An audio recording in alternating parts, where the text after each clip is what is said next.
आइए हम प्रार्थना करेंगे। हे मेरे प्यारे पिता परमेश्वर प्रभु जी, आपके सम्मुख में आते हैं पिता, धन्यवाद देते हैं पिता परमेश्वर, आपने हम सभी लोगों को मरे हुओं में नहीं परंतु जीवितों में रखा है, ऐसे धन्यवाद देते हैं पिता परमेश्वर। बहुत से लोग पिता परमेश्वर प्रभु जी आज का दिन नहीं देख पाए पिता, परंतु आपने हम सभी लोगों को आज का नया और प्यारा दिन देखने में सहायता मदद किया, ऐसे धन्यवाद देते हैं पिता परमेश्वर। यहाँ पे एकत्रित सभी लोगों को आपके हाथ में रहते हैं प्रभु जी, जो रास्ते में पिता उन्हें भी आपके हाथ में रहते हैं पिता परमेश्वर। सभी को लहू के बाड़े में डालते हैं पिता, दूतों का पहरा अग्नि का बाड़ा को मांगते हैं पिता परमेश्वर। कोई भी दुष्ट की चाल प्रभु जी किसी भी रीति से कार्य ना करने पाए पिता परमेश्वर। होने दे पिता आपका आत्मा का कार्य प्रभु जी हर एक के जीवन में पिता परमेश्वर प्रभु जी, हर एक के परिवार में पिता बहुतायत से होने पाए पिता परमेश्वर। जो जैसा आता है पिता परमेश्वर प्रभु जी वो वैसा वापस ना जाने पाए पिता परमेश्वर, परंतु अद्भुत कार्य को पिता अपने जीवन में होते हुए देखने पाए पिता परमेश्वर। ऐसा आप करते से धन्यवाद देते हैं पिता परमेश्वर प्रभु जी। आज का वचन, आज का आराधना पिता परमेश्वर प्रभु जी आपके लिए ग्रहण योग्य होने पाए पिता परमेश्वर, आपकी इच्छा पूर्ण होने पाए पिता। कोई भी गलत व्यक्ति पिता परमेश्वर प्रभु जी यहाँ पर ना आने पाए पिता, परंतु जिनको आपने चुना है प्रभु जी केवल वही आने पाए पिता परमेश्वर। आप जैसा चाहते हैं प्रभु जी वैसा होता हुआ देखने में सहायता मदद कीजिए। पवित्र आत्मा जी हम आपका स्वागत करते हैं, आप जैसा चाहते हैं हमारे बीच में कार्य कीजिए, आपकी इच्छा पूर्ण होने पाए। छोटी सी विनती प्रभु यीशु मसीह के नाम से मांगते हैं, सुनिए और ग्रहण कीजिए। आमीन आमीन आमीन।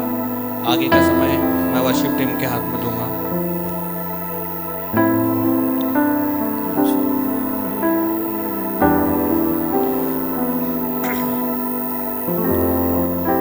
हालेलुया। क्यों ना प्रियो, आज की शाम हम फिर से अपने मनों को तैयार करें, परमेश्वर के सम्मुख हम धन्यवादी हृदय के साथ, एक समर्पित हृदय के साथ उसके सम्मुख में आए। Thank you Jesus.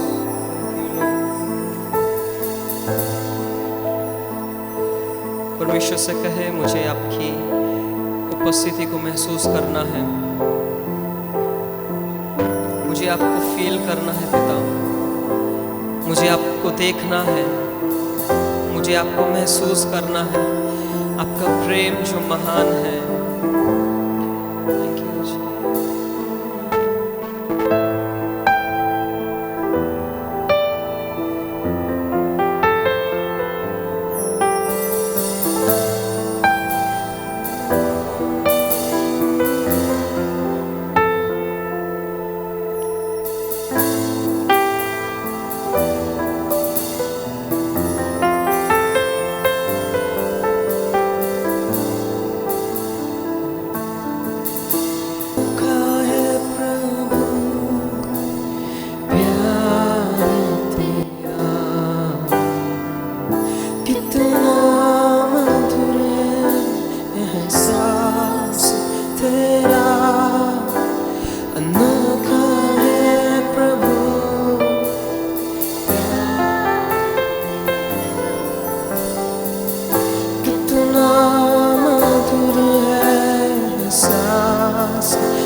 क्रूस पर था वो बेटा तेरा, देखा है प्रभु प्यार तेरा।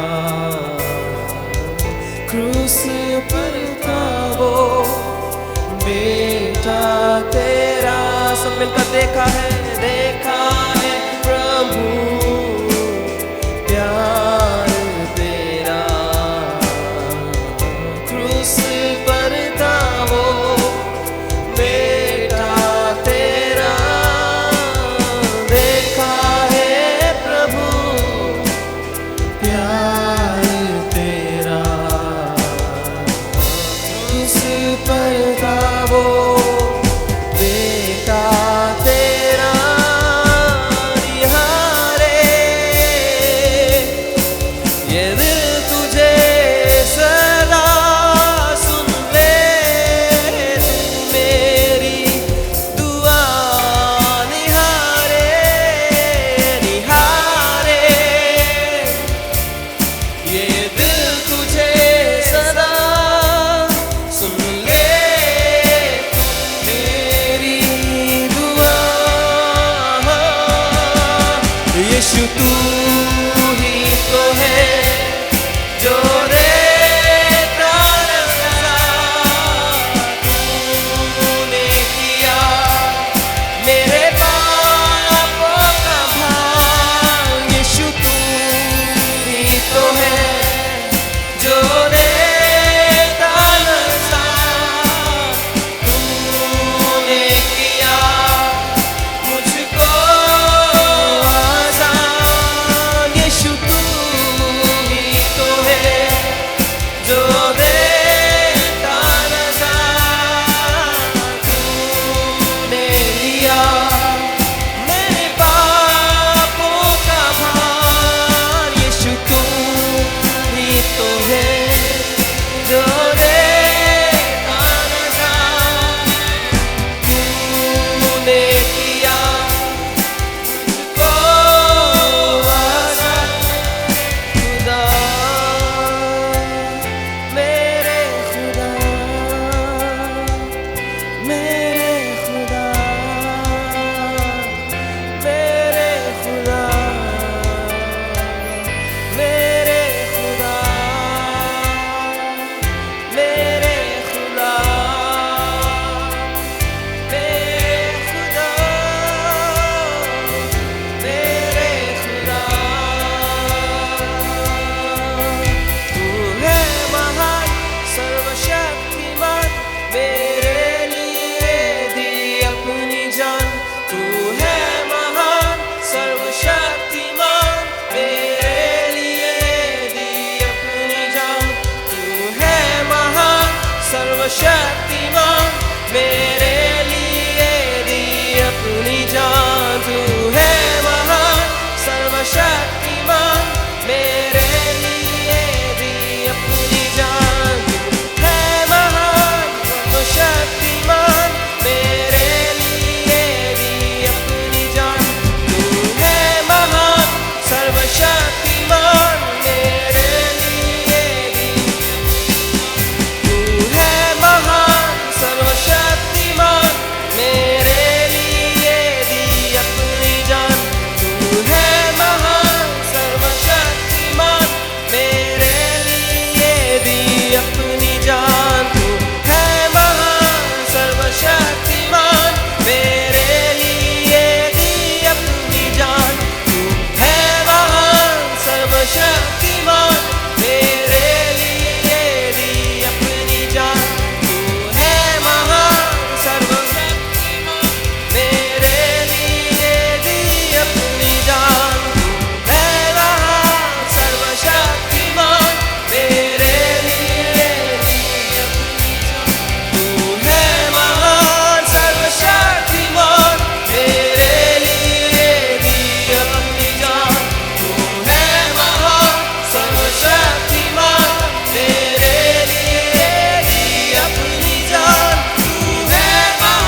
देता नजारा तूने लिया, मेरे पापों का भार यीशु तू ही तो है जो देता नजारा तूने किया मुझको आसान, यीशु तू ही तो है जो देता नजारा तूने लिया, मेरे पापों का भार यीशु तू ही तो है जो देता नजारा तूने किया मुझको आसान, मेरे खुदा, मेरे खुदा, मेरे खुदा, मेरे खुदा, मेरे खुदा, मेरे खुदा,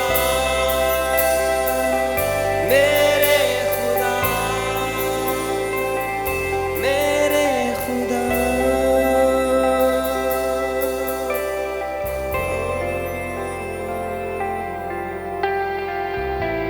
Thank you, Jesus. Thank you, Lord. ये उसकी दया है, उसका अनुग्रह है,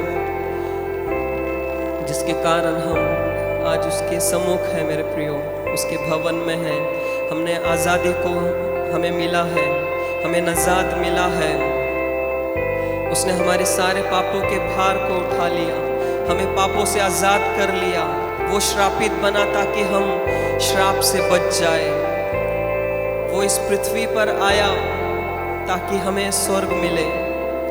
थैंक यू जीसस। क्या हम कुछ क्षण परमेश्वर की आराधना कर सकते हैं, उसे धन्यवाद दे सकते हैं।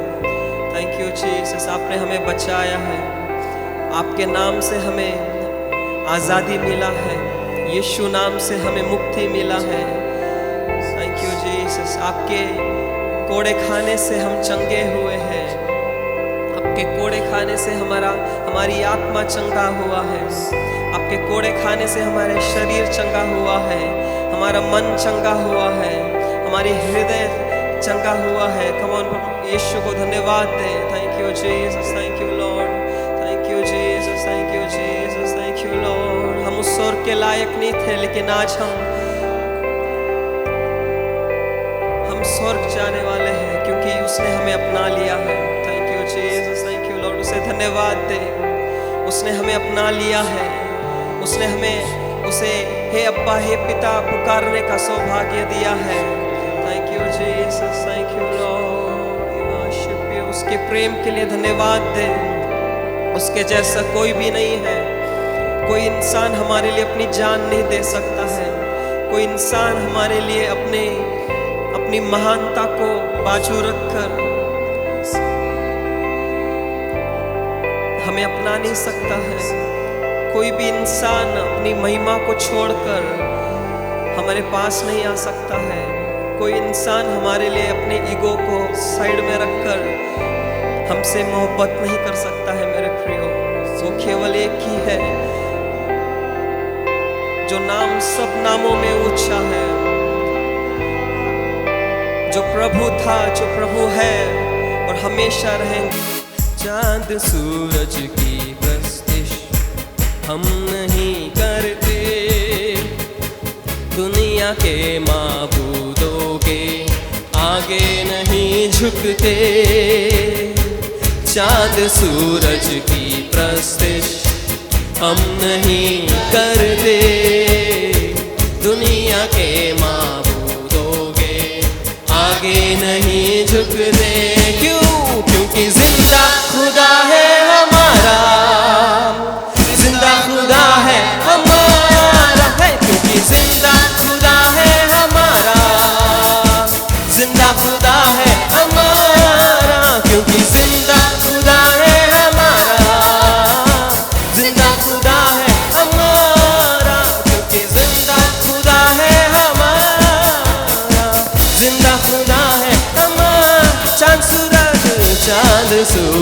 की प्रस्तिश हम नहीं करते, दुनिया के माबूदों के आगे नहीं झुकते। चांद सूरज की प्रस्तिश हम नहीं करते, दुनिया के माबूदों के आगे नहीं झुकते। क्योंकि जिंदा खुदा है हमारा, जिंदा खुदा है हमारा, क्योंकि जिंदा खुदा है हमारा, जिंदा खुदा है हमारा, क्योंकि जिंदा खुदा है हमारा, जिंदा खुदा है हमारा, क्योंकि जिंदा खुदा है हमारा, जिंदा खुदा है हमारा। खुशखबरी फैलाए, रूह में बढ़ते जाए, खुशखबरी फैलाएंगे, रूह में बढ़ते जाएंगे। इंसानों को पास छू के लाएंगे, कोई सब इंसानों को पास छू के लाएंगे, पास छू के लाएंगे। शैतानों के तूफानों से हम नहीं डरते, शैतानों के तूफानों से हम नहीं डरते। क्योंकि जिंदा खुदा है हमारा, जिंदा खुदा है हमारा, क्योंकि जिंदा खुदा है हमारा, जिंदा खुदा है हमारा, क्योंकि जिंदा खुदा है हमारा, जिंदा खुदा है हमारा, क्योंकि जिंदा खुदा है हमारा, जिंदा खुदा है हमारा। तेरे गम को बढ़ा देंगे, वो तुझे ना शिफा देंगे, तेरे गम को बढ़ा देंगे, वो तुझे ना शिफा देंगे। जो हुए मिट्टी के ढेर, वो किसी को क्या देंगे, जो हुए मिट्टी के ढेर, वो किसी को क्या देंगे, वो किसी को क्या देंगे। इसलिए दर गैरों के हम नहीं जाते, इसलिए दर गैरों के हम नहीं जाते। क्यों? क्योंकि जिंदा खुदा है हमारा, जिंदा खुदा है हमारा, क्योंकि जिंदा खुदा है हमारा, जिंदा खुदा है हमारा, क्योंकि जिंदा खुदा है हमारा, जिंदा खुदा है हमारा, क्योंकि जिंदा खुदा है हमारा, जिंदा खुदा है हमारा। जब सताइश होती है, रूह की बारिश होती है, जब सताइश होती है, रूह की बारिश होती है। यीशु तेरी हुजूरी में रूह की जुम्बिश होती है, यीशु तेरी हुजूरी में रूह की जुम्बिश होती है, रूह की जुम्बिश होती है। तेरी खूबत हम नहीं रहते, तेरी खूबत से खाली हम नहीं रहते। क्योंकि जिंदा खुदा है हमारा, जिंदा खुदा है हमारा, क्योंकि जिंदा खुदा है हमारा, जिंदा खुदा है हमारा, क्योंकि जिंदा खुदा है हमारा, जिंदा खुदा है हमारा, क्योंकि जिंदा खुदा है हमारा, जिंदा खुदा है हमारा।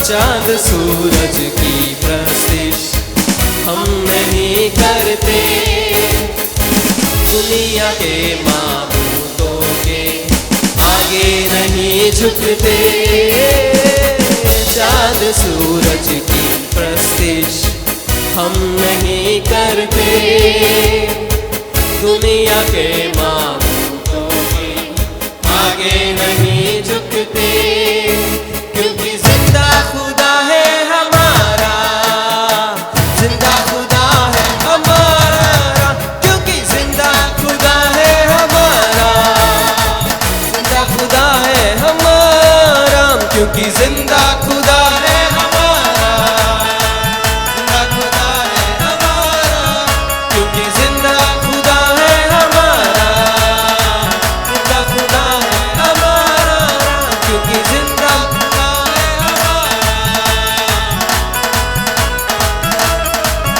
क्योंकि जिंदा खुदा है हमारा, जिंदा खुदा है हमारा।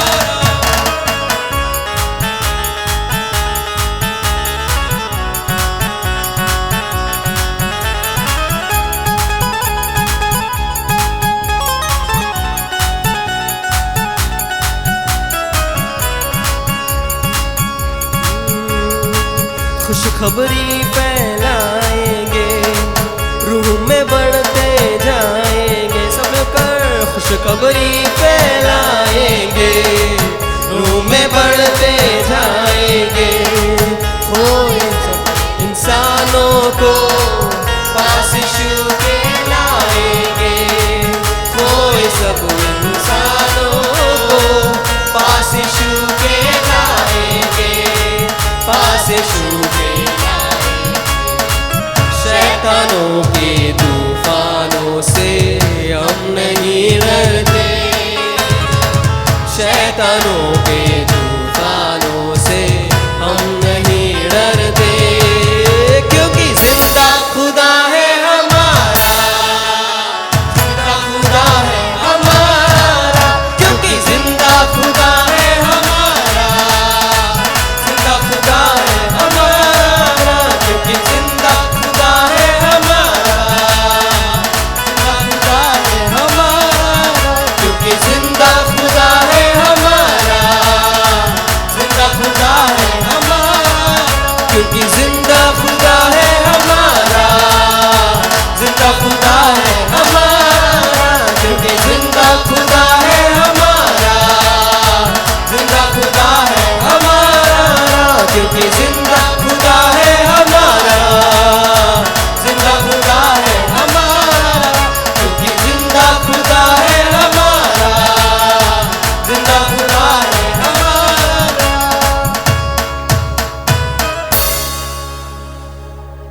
क्योंकि जिंदा खुदा है हमारा,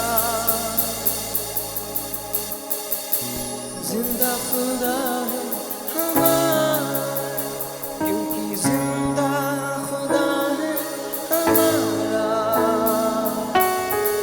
जिंदा खुदा है हमारा। थैंक यू लॉर्ड, वही सच्चा परमेश्वर है, वही हमारी जिंदगी है, उसकी आराधना करें। Thank you, Lord। तू ही मार्ग है, तू ही सत्य है, तू ही जीवन है मेरे प्रभु, तू ही मार्ग है, तू ही सत्य है, तू ही जीवन है मेरे प्रभु। उससे कहे तू ही मार्ग है, तू ही मार्ग है, वो जिंदा परमेश्वर है, तू ही सत्य है, तू ही जीवन है, ओ मेरा प्रभु, तू ही मार्ग है, तू ही सत्य है, और कहीं से अपनी आवाज को उठाकर जीवन है मेरे प्रभु, तू ही मार्ग है, तू ही मार्ग है, तू ही सत्य है,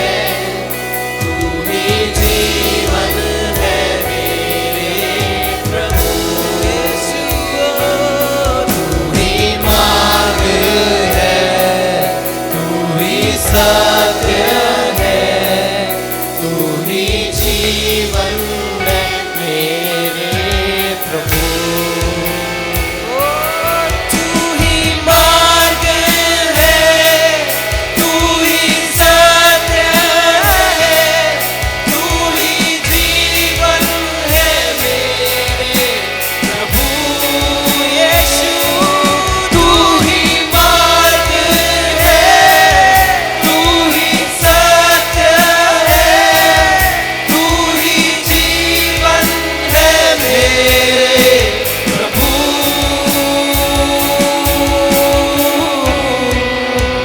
सजदा करूं, सजदा करूं, सजदा करूं, सजदा करूं, सजदा करूं, सजदा करूं यीशु। सजदा करूं, सजदा करूं, सजदा करूं,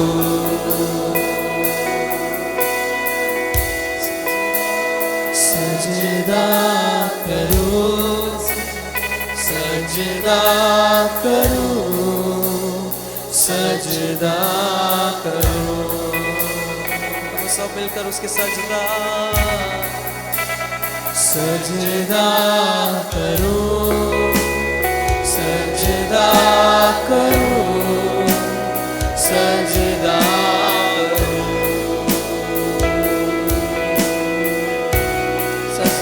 सजदा करूं, सजदा करूं, सजदा करूं।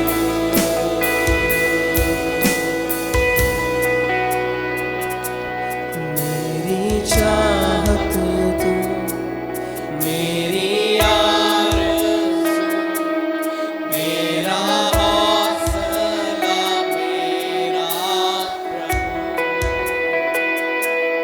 मेरी चाहत तू, मेरी आरज़ू। और कलीसिया अपनी आवाज को उठाकर हौसला मेरा प्रभु।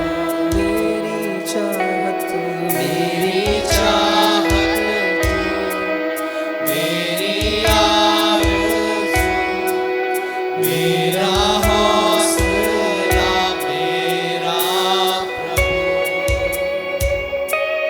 मेरी चाहत तू, मेरी आरज़ू, मेरा हौसला मेरा प्रभु। मेरी चाहत तू, मेरी आरज़ू, मेरा हौसला मेरा प्रभु। मेरी चाहत तू, मेरी आरज़ू, मेरा हौसला मेरा प्रभु।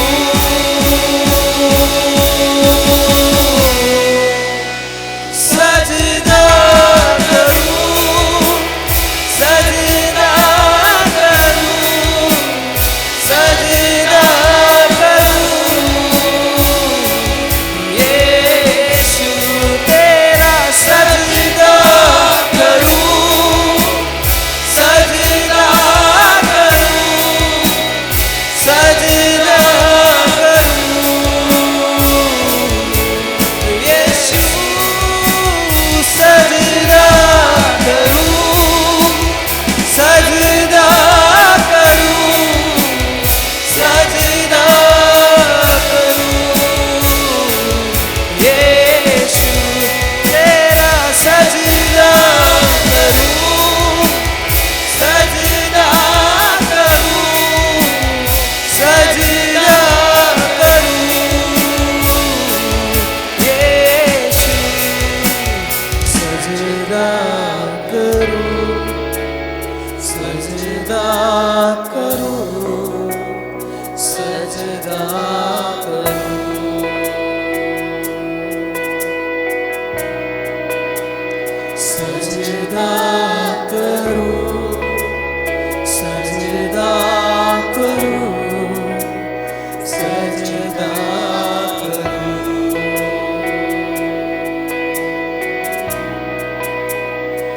सजदा करो, सजदा करो, सजदा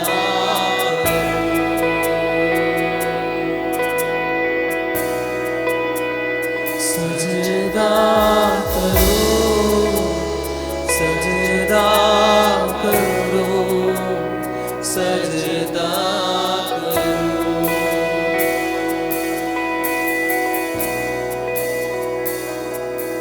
यीशु तू ही है, तेरे बिना कोई नहीं। यीशु तू ही है, तेरे बिना कोई नहीं। सजदा करूं, सजदा करूं, सजदा करूं। उसकी आराधना करे, उसकी सजदा करे। सजदा करूं, सजदा करूं, सजदा करूं। यीशु सजदा करूं, सजदा करूं, सजदा करूं।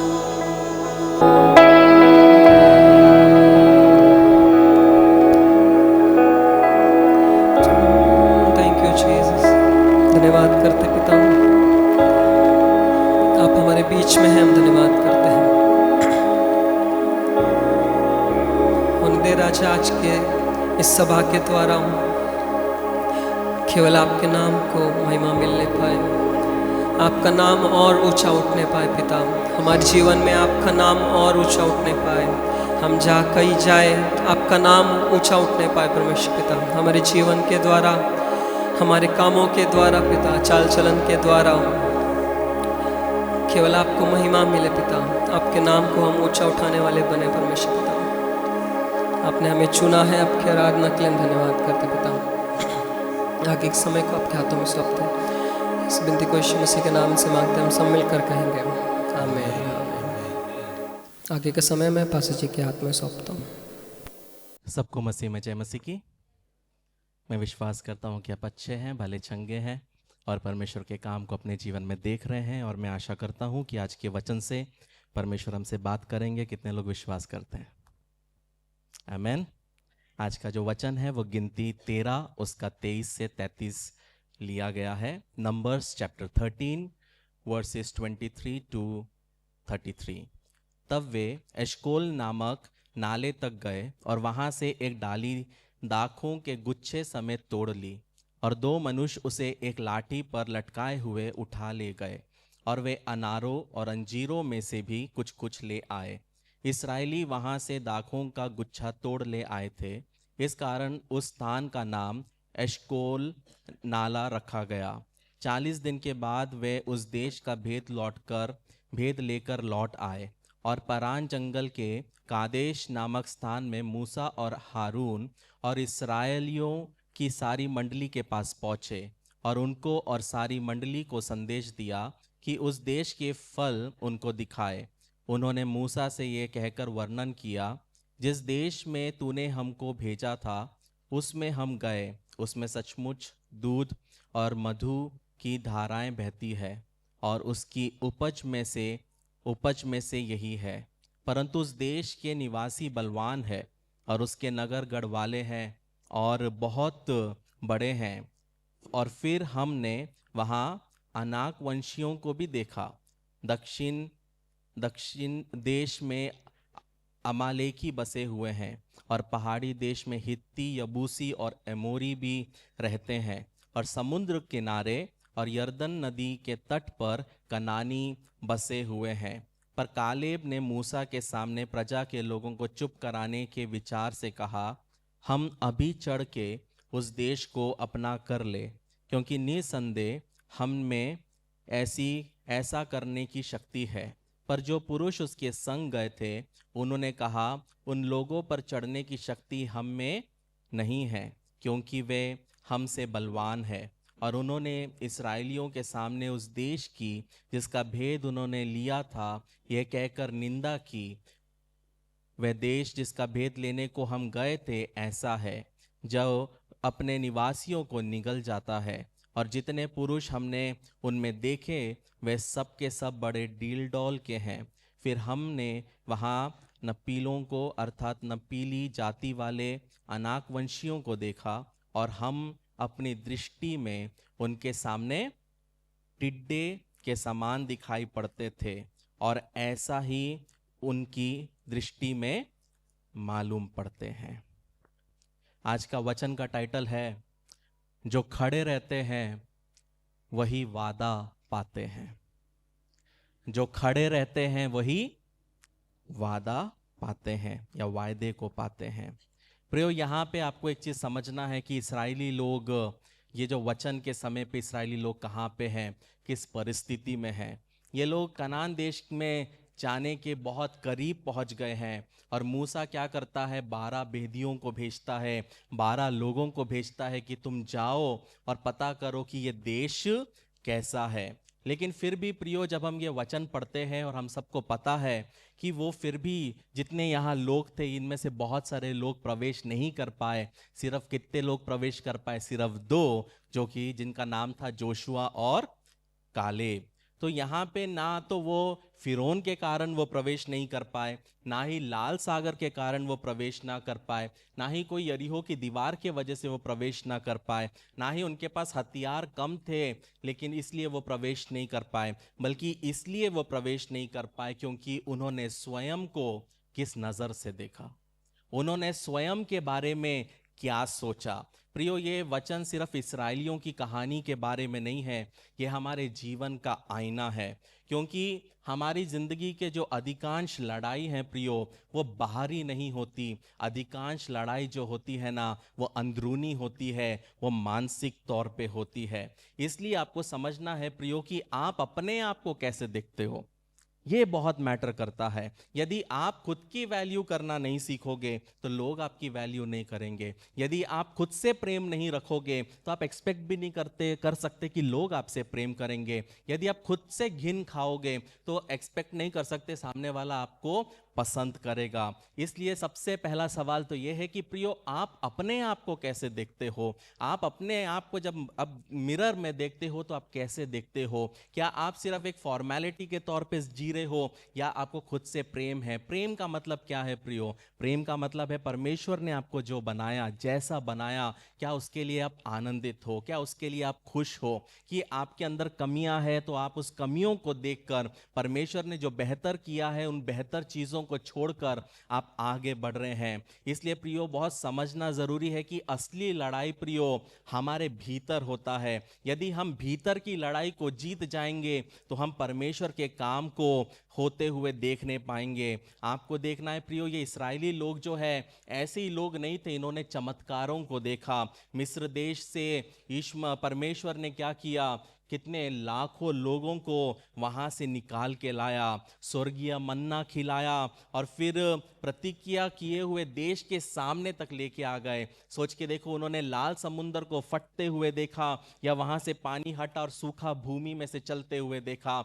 इतना कुछ देखने के बाद दिन में बादल का स्तंभ देखते हैं, रात को अग्नि स्तंभ देखते हैं। इतना सब परमेश्वर का काम देखते हुए भी सोचना है प्रियो कि वो अब कनान देश में पहुंच नहीं पाए। प्रियो, बहुत बार हमारे जिंदगी में ऐसा होता है कि नहीं होता है? हम परमेश्वर के काम को हर दिन देखते हैं। प्रियो, परमेश्वर का काम जरूरी नहीं है कि बहुत बड़ा कुछ होगा तो ही होगा। आप सब आज यहाँ बैठे हैं, उपस्थित हैं, यही परमेश्वर का काम है। कि बहुत सारे लोग अभी अस्पताल में हैं, कुछ लोग अपने ये जो सांस हम फ्री में ले रहे हैं उसके लिए लाखों रुपए रोज के रोज उनका बिल बढ़ते जा रहा है, लेकिन परमेश्वर ने आपको और मुझे वो सांस लेने की भी ताकत दी है प्रियो। तो परमेश्वर के लिए प्रियो हम समझते चमत्कार बोले तो बहुत बड़ा कुछ हमारी इच्छा से होना चाहिए, लेकिन जब आप अपनी जिंदगी को ही तोलोगे तो आपको समझ जाएगा कि परमेश्वर आपके लिए कितना कुछ करता है। लेकिन यहाँ पे प्रियो जब ये प्रतिज्ञा के स्थान के सामने खड़े होते हैं, पता है उनके अंदर से जो आवाज आती है वो ये आवाज आती है कि तुम कर नहीं पाओगे। प्रियो आप में से कितनों को अपनी जिंदगी में लगता है कि आप कर नहीं पाओगे? कितनी बार आपने कुछ नया करने की सोची होगी लेकिन आपको लगा आप कर नहीं पाओगे। लेकिन आपको एक चीज समझना है प्रियो, शैतान को आपके हाथों को जंजीर में बांधने की जरूरत नहीं है, लेकिन यदि अगर शैतान आपके मन को जकड़ लिया तो प्रियो वो आपको हम इजीली गिरा सकता है। उसको हाथ में कोई जंजीर बांधने की जरूरत नहीं है, गलत करने की भी जरूरत नहीं है, लेकिन अगर आपकी सोच को ट्विस्ट कर दिया तो आप अपने आप को कम आंकने लग गए। प्रभु में आप कौन हो यदि आप उसको भूल गए तो पता है क्या होगा प्रियो, कि शैतान बहुत इजीली आपके ऊपर के बुलाहट को खत्म कर सकता है। इसलिए बहुत बार जब परमेश्वर का वचन कहता है कि तुम जयवंत से भी बढ़कर हो, लेकिन आपके भीतर में भय कहेगा कि तुझसे ना हो पाएगा। जब परमेश्वर का वचन कहता है कि तू पूछ नहीं बल्कि तू सर है, लेकिन फिर से अतीत आपके कान में फुसफुसाएगा कि तू इसके योग्य नहीं। प्रियो यहां पे इस्राएलियों को कनान देश में जाने के लिए अमालेकियों ने नहीं रोका, कनानियों ने नहीं रोका, वहां पे रहने वाले दानवों ने नहीं रोका, लेकिन पता है उन्होंने किसने उनको रोका? उनके अंदर की आवाज ने। जब उन्होंने 6-6 8-8 फुट वाले दानव को देखा, ऐसे लोगों को देखा, उनके अंदर में वो शब्द आया कि हम तो उनके सामने टिड्डे के समान हैं। हम तो उनके सामने किसके समान हैं? टिड्डे के समान है।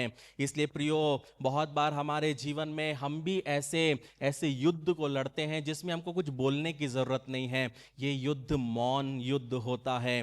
कभी कभी विश्वास और डर के बीच में हम लड़ते हैं। कभी कभी परमेश्वर ने जो कहा, हमारे लिए जो वायदा किया, और वहीं पे साथ में जो अभी हमारा प्रेजेंट है उसको देखकर हम मलयुद्ध करते हैं। परमेश्वर ने तो मुझसे ये बोला था, लेकिन आज की जो मैं परिस्थिति देखता हूं तो यहां पे तो मैं कुछ उल्टा ही दिख रहा हूं। कई बार प्रियो हम जो देखते हैं और जो हो रहा है उस पे हमको विश्वास नहीं होता। बहुत बार प्रियो हम आराधना तो करते हैं और आराधना करते वक्त हाथ भी उठाते हैं, लेकिन मन बहुत बार कहता है कि पहले नहीं हुआ तो अभी भी नहीं होगा। कई बार आप अपनी जिंदगी में नए नए काम को शुरू करते हैं, लेकिन काम शुरू तो करते हैं लेकिन फिर भी फुसफुसाती हुई आवाज आपको कहती है पहले तू असफल हुआ है, आगे भी तू असफल होगा। ऐसा यदि कोई यहाँ पे बैठा है तो एक चीज समझ लेना प्रियो कि ये परमेश्वर की योजना नहीं है आपके लिए कि आप आपके कान में सुनने वाले शब्दों को मानकर आप अपनी जिंदगी को तोलने लगो। ये बहुत ज़रूरी है प्रियो। बहुत बार प्रियो हमारे ज़िंदगी में ऐसे सिचुएशंस आ सकते हैं जिससे हमको लगता है कि परमेश्वर ने मुझे छोड़ तो नहीं दिया, मैं हार तो नहीं गया। लेकिन प्रियो आज इस वचन के द्वारा प्रियो परमेश्वर का आत्मा एक चीज़ कहना चाहता है कि जो बहस का जो आत्मा है, जो बहस हम अपने आप से करते हैं, जो हम अपने आप को समझाते हैं कि नहीं हो सकता, मतलब आत्मा कहता है, वचन कहता है, लेकिन फिर भी हम खुद को समझाते नहीं हो पाएगा।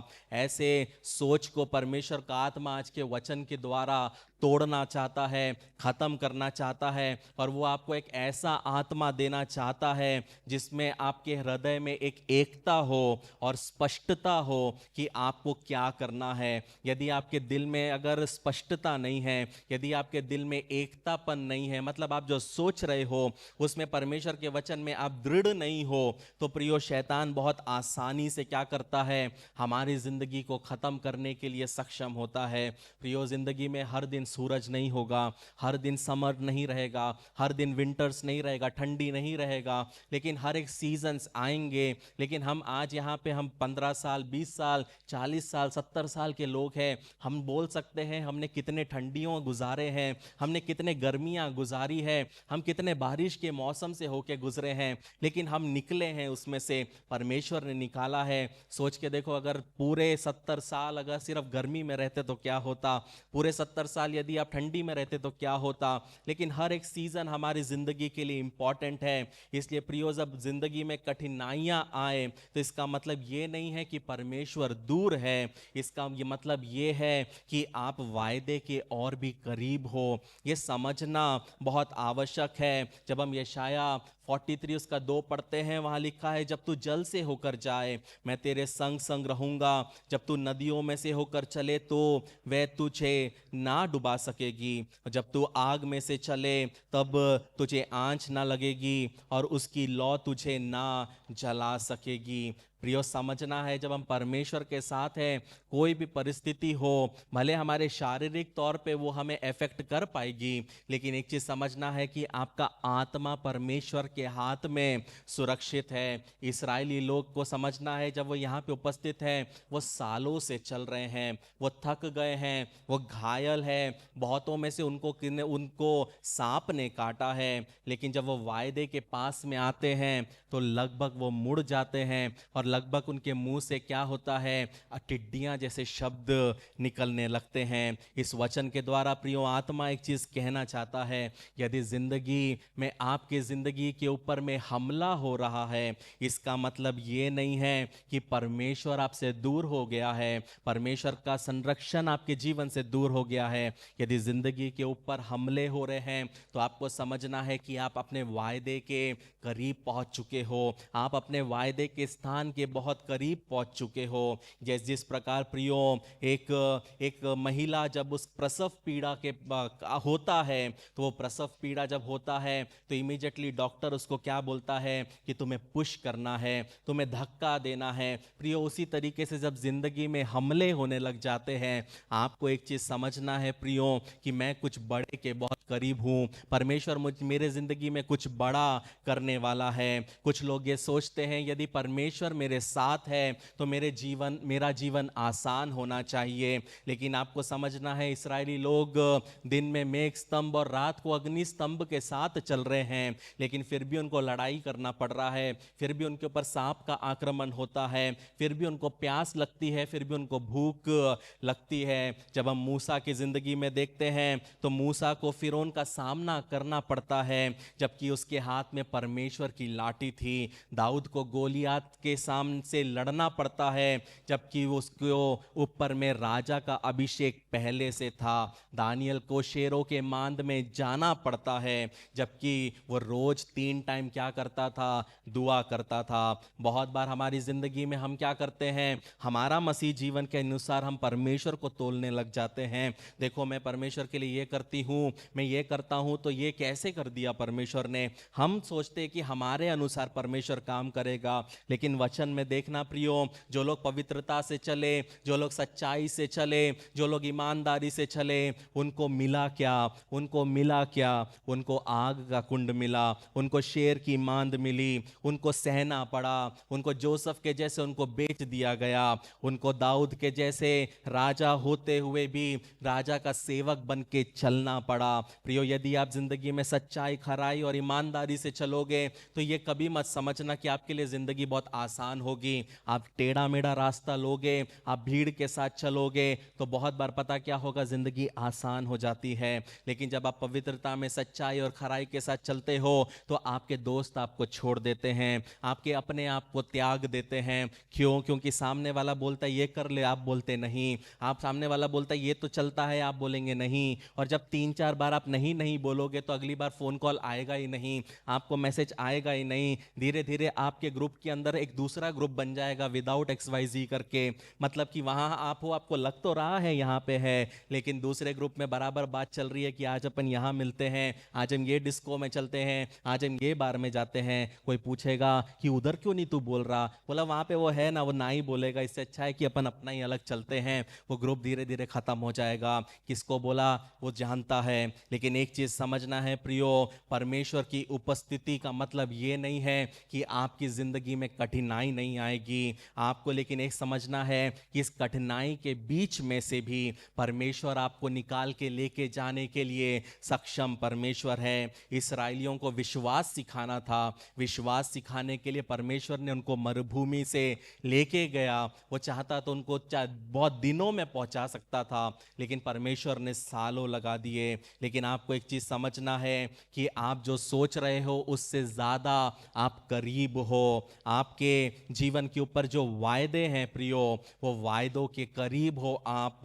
इसलिए प्रियो, इस ये वचन परमेश्वर के आत्मा ने क्यों दिया, टाइटल क्यों दिया, खड़े रहो, क्यों वही वादे को पाते हैं। क्योंकि आप में से कुछ लोग अपने वायदे के बहुत करीब हो, इसलिए पीछे नहीं मुड़ना है, हार नहीं मानना है, बल्कि आपको चलते रहना बहुत ज़रूरी है। जब आप सोचते हो कि आप बहुत करीब है, लेकिन आपको समझना है कि जब आप करीब पहुंचते हो तो परमेश्वर एक चीज़ करता है।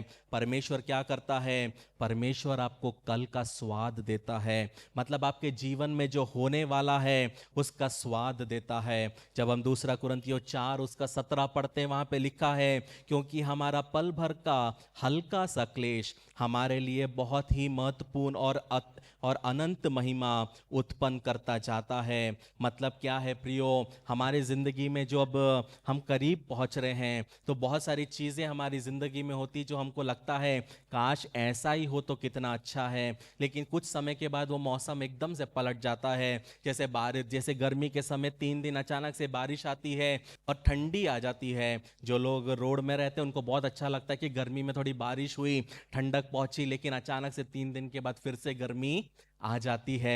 वैसे ही मसीह जीवन में बहुत बार होता है। कभी कभी काम इतना अच्छा होता है, कभी कभी सेवकाई इतनी अच्छी होती है, कभी कभी जो हम जॉब कर रहे हैं वो इतना अच्छा होता है, हम सोचते 365 दिन ऐसा हो जाए तो कितना मज़ा आ जाएगा। ऐसे कितने लोग बोल सकते हैं ऐसा ज़िंदगी में होता है, लेकिन अचानक से 3 दिन के बाद, 4 दिन के बाद अचानक से एकदम से पलटी खा जाती है और जो बॉस आपको पसंद करता था वो आपका सबसे बड़ा दुश्मन हो जाता है। वो पता है क्या है? परमेश्वर आपको आपके भविष्य का स्वाद करा रहा है कि तेरे भविष्य में ये रखा है, लेकिन अभी तुझे क्या करना है? अभी तुझे सहना बहुत ज़रूरी है। ये जासूस लोग पता है अंगूर के साथ लौटते हैं, अंगूर के गुच्छे के साथ लौटते हैं, लेकिन प्रियो यहाँ पे वो लोग एंटर नहीं कर पाते। मतलब बहुत सारे अंगूरों को लोगों ने टेस्ट तो किया, लेकिन वो कनान देश में घुस नहीं पाए। इसलिए प्रियो, बहुत बार आपकी ज़िंदगी में परमेश्वर ने आपको कुछ झलक दी होगी, कुछ अवसर दिए होंगे,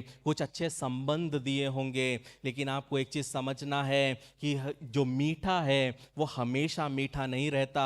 अगर आपकी ज़िंदगी में कुछ मीठे पल थे लेकिन वो हमेशा मीठे नहीं है तो हताश नहीं होना है। वो आपके भविष्य का एक नमूना है। परमेश्वर आपको उस नमूने के लिए, उस भविष्य के लिए तैयार कर रहा है। कई बार खेत का मालिक बनाने के पहले परमेश्वर उस खेत का फल तोड़ने के लिए आपको भेजता है। कई बार चाबी देने के पहले उसी जगह में काम करवाता है। कई बार वादा पूरा होने के पहले परमेश्वर आपको वहीं पे युद्ध करने के लिए भी तैयार करता है। इसलिए आपको समझना है, यदि आप अपनी ज़िंदगी में, अगर आप ज़िंदगी में आपको आशीष का स्वाद मिला है तो उसको ये मत समझना कि वो एक मौसम था, लेकिन ये समझना है कि मेरा आने वाले भविष्य में वो दिन होंगे। ऐसे यहाँ कितने लोग बैठे हैं जिनको याद है कि एक समय था हमारे ज़िंदगी में कमी नहीं थी, हमको जो चाहिए था मिलता था, हमें जैसा चाहिए था होता था। ऐसे हम सबके जीवन में है, लेकिन वो प्रियो एक स्वाद है। लेकिन किसी किसी के जीवन में वो आपका भविष्य रहेगा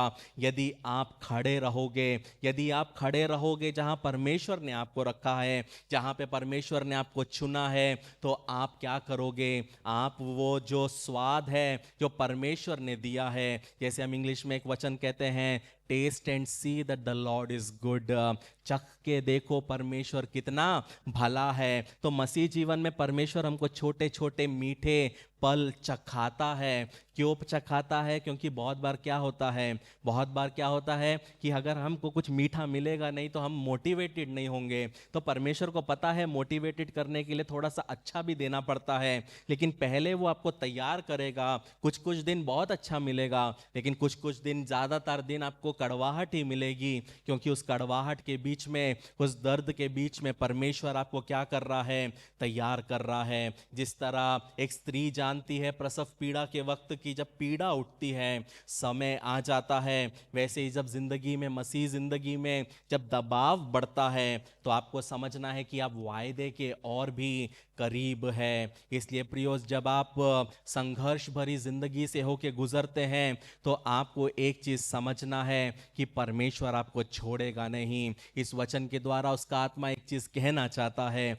दर्द के बीच में आगे बढ़ो, डर के बीच में आगे बढ़ो, संदेह के बीच में आगे बढ़ो, क्योंकि वायदे को पूरा हुआ देखने वाला वायदे को पूरा हुआ यदि देखना है, तो जो व्यक्ति आगे बढ़ता है, जो परमेश्वर में खड़ा रहता है, वही देखने पाता है। लेकिन प्रियो, यदि आप अपनी जिंदगी में वायदे को पूरा होते हुए देखना चाहते हो, तो उसके लिए एक चीज बहुत इंपॉर्टेंट है। पता है सबसे इंपॉर्टेंट क्या है? वो है साझेदारी। यदि आप परमेश्वर के वायदों को अपनी जिंदगी में देखना चाहते हो, तो पार्टनरशिप होना बहुत जरूरी है। आपके पास में ऐसे लोग होना बहुत जरूरी है जो आपके दुख में, सुख में आपके साथ रहेंगे। ऐसे लोग होना बहुत जरूरी है जो आपसे बात करेंगे। ऐसे लोग होना बहुत जरूरी है जो आपको सलाह मशवरा देंगे।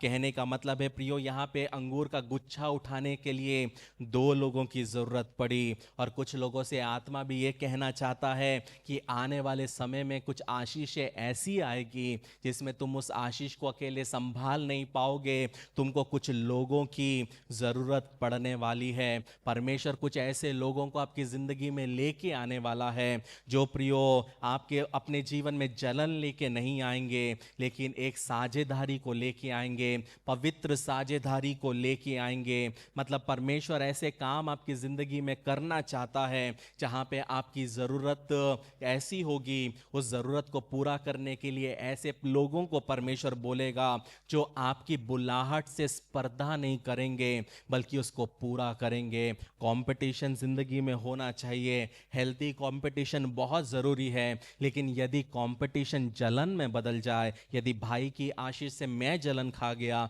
बहन की आशीष से मैं जलन खा गया, तो वो हेल्थी कंपटीशन नहीं है, वो कड़वा कंपटीशन है। लेकिन कंपटीशन जिंदगी में होना चाहिए। मैं कभी भी ऐसा मरना नहीं चाहता जो मैं आज हूँ, मैं इससे भी बेहतर बनना चाहता हूँ। मेरा कंपटीशन मेरे खुद से है, मुझे अच्छा बनना है, और वचन में बढ़ना है, और अच्छे से बताना है, और परमेश्वर के दान वरदान में बढ़ना है। एक से खुश नहीं हूँ, 10 से भी खुश नहीं हूँ, मेरा कंपटीशन मैं हूँ। इसलिए प्रियो, आपकी जिंदगी में भी परमेश्वर ऐसे लोगों को लाएगा जो आपसे कॉम्पीट तो करेंगे, लेकिन जलन के साथ नहीं करेंगे।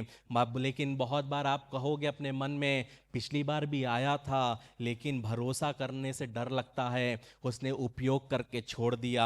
लेकिन परमेश्वर का आत्मा इस वचन के द्वारा कहना चाहता है कि इस बार जो साथी परमेश्वर भेज रहा है, इस बार जो सहायक परमेश्वर भेज रहा है, वो हड़पने वाले नहीं हैं, बल्कि आपके साथ खड़े होने वाले होंगे। वो हड़पने वाले नहीं हैं, बल्कि जब आप गिरोगे तो वो पकड़ेंगे। वो हड़पने वाले नहीं हैं, बल्कि आप जब गिरोगे तो वो आपको पकड़ के खड़ा करेंगे। कहने का मतलब है प्रियो, परमेश्वर आपकी जिंदगी में ऐसे लोगों को लाएगा जो आपने कभी नहीं सोचा, लेकिन वो आपकी जिंदगी में आपकी नेक्स्ट लेवल में पहुंचने के लिए आपको मदद करेंगे। क्यों ना जोर से हम कहे, प्रभु सही मौसम के लिए सही लोगों को भेज। लेकिन आपको एक चीज समझना है प्रियो, आपकी जिंदगी के ऊपर के जो वायदे हैं, उन वायदों को आप अकेले उठा नहीं सकते। ये समझना बहुत ज़रूरी है। जब हम सबब उपदेशक 4:9 पढ़ते, वहाँ लिखा है, 1 से 2 अच्छे हैं क्योंकि उनके परिश्रम का अच्छा फल मिलता है। इसलिए प्रियो, शादी में पति पत्नी को साथ होना बहुत ज़रूरी है, एक मन होना बहुत ज़रूरी है। एक तन तो हो जाते हैं, लेकिन एक मन नहीं होता। पति पति अपने हिसाब से चीज़ें करता, पत्नी अपने हिसाब से चीज़ें करती, और जब पति गड्ढे में गिर जाता तब पत्नी को पता चलता, अरे आपने ऐसा क्यों किया, पूछा रहता तो मैं बोलती ये गलत था। इसलिए जब तक आप पार्टनरशिप में हो, जब आप विवाह में हो, तो बातचीत करोगे तो आपको क्या होगा, आपको अननेसेसरी ट्रबल सहना नहीं पड़ेगा। यहाँ पे अंगूर इतने भारी थे कि उठाने के लिए लोगों को ज़रूरत पड़ी। आप जब बाइबल में पढ़ोगे, मूसा को हारून की आवश्यकता थी, रूत को नओमी की आवश्यकता थी, पौलुस को तिमोथियुस की आवश्यकता थी, और स्वयं यीशु को चेलों की आवश्यकता थी। और जब यीशु मसीह ने चेलों को भी भेजा तो अकेले नहीं भेजा।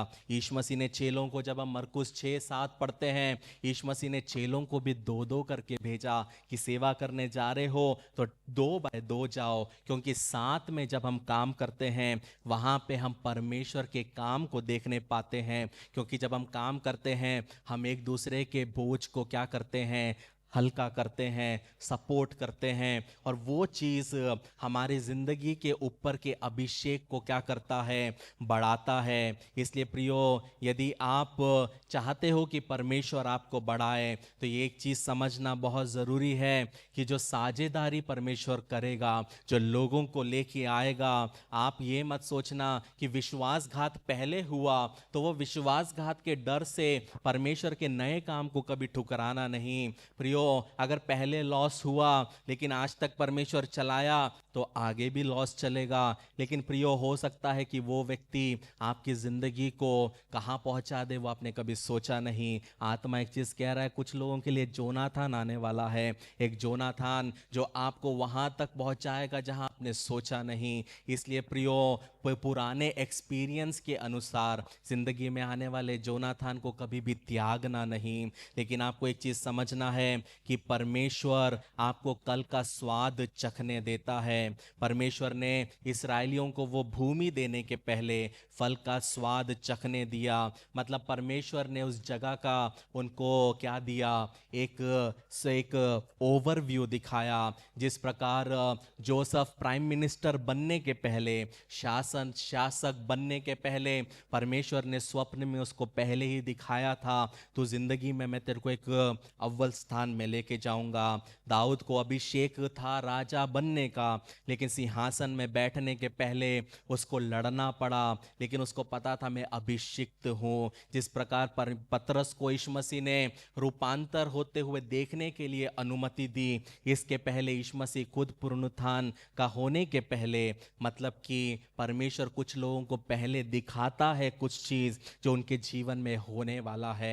इसलिए यदि आपके जीवन में कोई सपना आपने देखा, यदि आपके जीवन में दर्शन आपने देखा, यदि आपने कुछ ऐसा परमेश्वर से पाया जो आपने बचपन में देखा और आप सोच रहे हो कि परमेश्वर भूल गया, कदाचित नहीं, परमेश्वर भूल गया बिल्कुल भी नहीं। वो होगा होगा होगा यदि आप उसके लिए अपने आप को तैयार रखोगे। बहुत सारी चीज़ें मेरी ज़िंदगी में जो हुई है वो मैं भूल भी गया था, लेकिन परमेश्वर अपने वायदे को नहीं भूलता। आप याद रखो या ना रखो, यदि आप मसीह जीवन को सच्चाई से, ईमानदारी से और चलते खराई से चलते जाओगे, जो वायदे आपकी ज़िंदगी में हैं वो आपको उसके लिए ज़्यादा मेहनत नहीं करना पड़ेगा। परमेश्वर आसानी से उन वायदे के स्थान में प्रवेश करने के लिए क्या करेगा, आपको मदद करेगा। परमेश्वर बहुत बार आपको पहले ही उस स्थान का अनुभव कराता है जहाँ पे आपको एक दिन रहना है। इस क्यों कराता है, ताकि जब युद्ध आए तो वो युद्ध को आप लड़ सको। इसलिए बहुत बार जिंदगी में क्या होता है, परमेश्वर अच्छे मौसम देता है, समय के पहले भी कुछ अच्छे दिन देता है, क्योंकि हमने परमेश्वर को पुराने दिनों में अच्छा देखा, तो वो अच्छा हम जब याद करते हैं तो हमारी जिंदगी में जब कठिन अवसर भी आता है, हम परमेश्वर को क्या नहीं करते, छोड़ते नहीं, और परमेश्वर को क्या करते हैं, थामे रहते हैं। बहुत बार हमारी ज़िंदगी में कुछ आशीषें थोड़े समय के लिए आती है, कभी बहुत बार हमारी ज़िंदगी में शांति को हम कुछ घंटों के लिए या कुछ समय के लिए महसूस करते हैं। कभी कभी हमारी ज़िंदगी में कुछ दरवाजे खुलते हैं, कुछ दरवाजे कुछ क्षण के लिए खुलते हैं। ये कहने का मतलब है ये सब जो टेम्पररी चीज़ होता है, ये टेम्पररी चीज़ जो होता है ये प्रियो एक वजह से होता है। ये वजह क्या है प्रियो? ये वजह ये है कि आप अपनी ज़िंदगी में गिव अप ना करो। अच्छे पल क्यों ज़िंदगी में आते हैं? इसलिए आते हैं ताकि जब कठिन पल आए तब आप यीशु मसीह को त्याग ना दो। लेकिन आपको समझना है प्रियो, आपके यदि वायदे के करीब, जब हम 33वें वचन में आते हैं, आपके वायदे के करीब में पहुंचने के लिए पता है सबसे बड़ा दुश्मन कौन बनता है? सबसे बड़ा दुश्मन हम खुद बन जाते हैं। इस्राएलियों की सबसे बड़ी समस्या उनके शत्रु नहीं थे, बल्कि उनकी खुद की छवि थी। उन्होंने अपने आप को टिड्डे कहकर पुकारा, उन्होंने खुद को टिड्डा कह के कहा। मतलब अमाले की असली समस्या नहीं थी, यबूसी असली खतरा नहीं था। असली लड़ाई था कि वो अपने आप को क्या देखते हैं। वचन कहता है कि उनके सामने, वो खुद बोलते हैं, उनके सामने टिड्डे के समान दिखाई पड़ते थे। मतलब उन्होंने अपने मुंह से वो चीज़ बोल दिया। उन्होंने अपने आप को एक ऐसा चीज़ बोला जो कि अस्थिर है, जो अयोग्य है, जो अविश्वसनीय है। मतलब परमेश्वर ने उनको कभी नहीं कहा तुम टिड्डा हो, परमेश्वर ने कभी नहीं कहा तुम टिड्डे हो, लेकिन खुद से ही कबूल कर रहे हैं हम तो टिड्डे हैं, हम तो टिड्डे हैं। कुछ लोग अपने आप को बहुत बेचारा बना के चलते हैं, बहुत बेचारी बना के चलते हैं, मैं ही बेचारा हूँ, मैं ही बेचारी हूँ। हम खुद को ही बोलते। परमेश्वर बेचारा नहीं बोला, परमेश्वर बेचारी नहीं बोला। परमेश्वर जब आपको देखता है तो एक राजकुमार है, परमेश्वर आपको देखता है तो एक राजकुमारी है, परमेश्वर का बेटा है, बेटी है। लेकिन हम अपने मुंह से ही कबूल कर लेते हैं, मैं तो हारा हुआ हूं, मेरे पास तो कोई नहीं है, मदद करने वाला कोई नहीं है, मैं तो अकेला हूं, मेरे से प्यार करने वाला कोई नहीं है। यीशु मसीह है। जब आपके शब्द बदलेंगे प्रियो, तो आपका जीवन बदलेगा। आप अपने जीवन के ऊपर क्या शब्द निकालते हैं प्रियो, वो डिटरमाइन करेगा आप अपनी जिंदगी में कहां बढ़ने वाले हो, कितना बढ़ने वाले हो। इसलिए बहुत जरूरी है प्रियो, आज इस वचन के द्वारा परमेश्वर का आत्मा एक चीज जो कहना चाहता है वो ये है कि टिड्डा मानसिकता को हटाना बहुत जरूरी है। ये टिड्डा मानसिकता क्या है प्रियो? एक नौकरी से दूसरा नौकरी, एक जॉब से दूसरा जॉब, एक बिजनेस से दूसरा बिजनेस, एक जगह स्थिरता नहीं है, एक विचार से दूसरा विचार। प्रियो, ये जब स्थिरता जिंदगी में नहीं रहेगा तो आप कभी भी आगे नहीं बढ़ सकते। आज हम यहाँ हैं, कल हम वहाँ हैं, अगले हफ्ते इधर है, फिर हम इधर है, और इसके बाद हम सोचेंगे मैं बढ़ क्यों नहीं रहा हूँ। उदाहरण के लिए जो आत्मा दिखाया वो बोलता हूँ, एक पौधा जाना नर्सरी से लेना, घर जाना, पौधे को एक दिन अपने ना आंगन में लगाना, फिर दूसरे दिन सुबह उसको उखाड़ना, फिर बाजू वाले के आंगन में लगाना, फिर उसको तीसरे दिन उखाड़ के तीसरे के आंगन में लगाना, फिर चौथे लगाना, और जब अगले संडे आओगे ना तो सूखा पेड़ यहाँ लेके आना और बोलेंगे पास्टर जी सूख कैसे गया? क्योंकि आपने उसको स्थिरता नहीं दिया। अगर आप उसको स्थिरता दोगे तो पेड़ बढ़ेगा। यदि पेड़ के लिए वो लागू है तो क्या आत्मिक जीवन के लिए लागू नहीं है? यदि आत्मिक जीवन में आप एक जगह खड़े नहीं हो सकते, आप स्थिरता में दिखाई नहीं दे सकते, तो परमेश्वर का काम वहां पे हो नहीं सकता। क्योंकि एक घर पता क्या करेगा, जो आत्मा दिखा रहा है वो मैं बोल रहा हूं, एक घर क्या करेगा, एक बकेट पानी उस पेड़ पे डाल देगा। दूसरा पता क्या करेगा, जल्दी पेड़ को उगाने के लिए क्या करेगा, चाय पत्ती का पानी डाल देगा। तीसरा व्यक्ति क्या करेगा पता है, चावल का पानी डाल देगा। चौथा व्यक्ति पता क्या करेगा, अरे कल का बिरयानी बचा है ना वही डाल दे, खाद बन जाएगा। और हम सोच रहे मेरे अंदर दान वरदान क्यों नहीं आ रहा, मेरे अंदर अभिषेक क्यों नहीं बढ़ रहा? क्योंकि मियाँ तुम ना घर के हो ना घाट के हो, तुम ना इधर हो ना उधर हो, और तुम चाहते हो परमेश्वर मेरे को उपयोग में लाए। कैसे होगा? कहने का मतलब है प्रियो, हम टिड्डियों के जैसे, पता इन लोगों ने टिड्डियां क्यों कहा? क्योंकि बहुत बार हम टिड्डियों के जैसे इधर और इधर कूदते रहते हैं, हम एक जगह ठहरते नहीं हैं। और यही टिड्डियों की खासियत है कि टिड्डियां क्या होते हैं, वो एक जगह नहीं रहते। एक पत्ते को खाएंगे, फिर टिटिक इधर खाएंगे, फिर टिडिक, फिर इधर खाएंगे, फिर टिडिक, फिर इधर खाएंगे। और बहुत बार विश्वासी भी ऐसे हो जाते हैं, एक संडे एक इधर टिडिक, फिर दूसरे संडे इधर टिडिक, फिर तीसरे संडे इधर टिडिक। और फिर हम क्या होते हैं, और जब हम टिड्डियों जैसी हरकत करते हैं तो जब हम अपने आप को कांच में देखते हैं तो बोलते हैं मैं भी टिड्डा हूं, मैं भी टिड्डी हूं, हम दोनों टिड्डा टिड्डी साथ में परिवार बनाएंगे। प्रियो, ये मानसिकता के साथ मसीह जीवन को हम जीते हैं और हम सोचते हैं कि परमेश्वर मुझे बढ़ाता क्यों नहीं है, परमेश्वर मेरे परिवार में काम क्यों नहीं करता। प्रियो, आप जिंदगी में हार रहे हो, उसके पीछे शैतान का हाथ नहीं है। आप जिंदगी में हार रहे हो यदि, तो उसके पीछे शैतान का काम नहीं है। बस प्रॉब्लम यह है कि टिड्डा मानसिकता हटा दो। जहां पे परमेश्वर ने रखा है, विश्वास योग्यता के साथ रहो। जो परमेश्वर ने काम दिया है ईमानदारी से करो।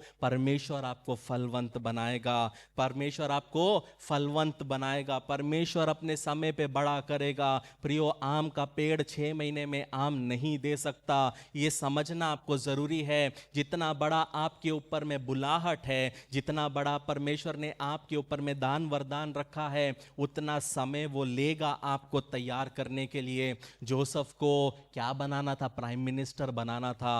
अब जोसेफ अपने बाप के घर में तो लाडला था, मतलब born with a silver spoon, मतलब कि खाने मांगने के पहले 4 लोग लाके देंगे।